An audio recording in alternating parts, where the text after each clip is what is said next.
Gini Pak Guru, saya kan punya channel jajanan, belum monetisasi sih. Nah, saya juga beberapa kali menampilkan wajah anak saya, supaya ada peningkatan di viewers dan subscriber. Beberapa hari ke belakang, mungkin 3 atau 4 hari viewers short video dan subscriber channel saya naik drastis nih Pak Guru. Dari yang awalnya 400 atau 500 subscriber dan sekarang sudah 1150 subscriber. Wah, ini cukup fantastis sekali. Dari 400-500 langsung naik 50% teman-teman ya. Seneng dong, siapa orangnya yang nggak seneng ngelihat perkembangan channelnya naik. Nah, hari ini saya dapat email dari YouTube, YouTube Community. Inti emailnya begini Pak Guru. Intinya gimana Bu ya?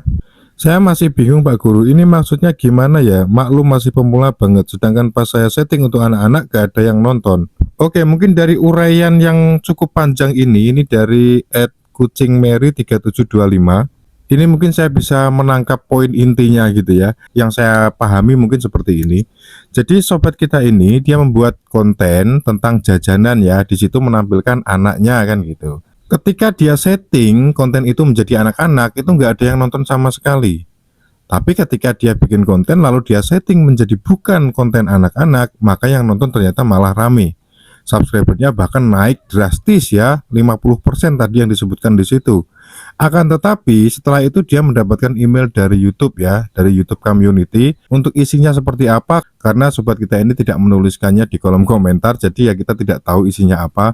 Tapi yang jelas yang saya tangkap dari curhatannya dia, itu sepertinya kontennya dia itu karena disetting menjadi konten yang bukan konten anak-anak, tapi di situ menampilkan wajah anak-anak, maka bisa dipastikan sistemnya YouTube telah mendeteksi bahwa konten yang dibuat sobat kita ini merupakan konten anak-anak, sehingga YouTube pastinya akan menonaktifkan semua kolom komentar yang ada di situ. Mungkin email dari YouTube Community yang dimaksud itu isinya adalah tentang kontennya sobat kita ini oleh sistemnya YouTube itu dianggap sebagai konten anak-anak. Akan tetapi oleh pemiliknya disetting menjadi bukan konten anak-anak. Jadi intinya begitu teman-teman. Meski di YouTube itu ada fitur apakah konten ini untuk anak-anak atau bukan, kita disuruh milih. Akan tetapi kalau kita misalnya menampilkan wajah anak-anak dan tidak ada orang dewasanya di situ, meskipun kita setting itu bukan sebagai konten anak-anak, tapi sistemnya YouTube pasti bisa mendeteksi bahwa itu merupakan konten anak-anak. Sehingga maksudnya YouTube itu semua konten atau video yang ada di channelnya kakak ini harusnya diubah menjadi konten anak-anak. Nah, mungkin maksudnya begitu ya kakak ya. Jadi mudah-mudahan ini menjawab. Yang jelas sebetulnya ya, baik konten anak-anak atau bukan, sebetulnya itu tetap bisa dimonet teman-teman ya. Baik kontennya itu anak-anak ataupun kontennya itu dewasa, itu tetap bisa dimonet. Kalau misalnya kita pengen meskipun itu konten anak-anak, tapi kita tidak ingin menyetingnya itu sebagai video anak-anak, gimana bang? Ya bisa saja, tapi kalau selama di situ menampilkan wajah anak-anak dan suara anak-anak tentunya ya, pastinya ya sistemnya YouTube akan mendeteksi bahwa itu merupakan konten anak-anak. Nah, kalau misalnya teman-teman ini pengen menyeting itu sebagai konten anak-anak dan sistemnya YouTube juga tidak mendeteksi bahwa itu merupakan konten anak-anak, maka sudah sering saya bilang juga harus ada orang dewasanya di situ teman-teman.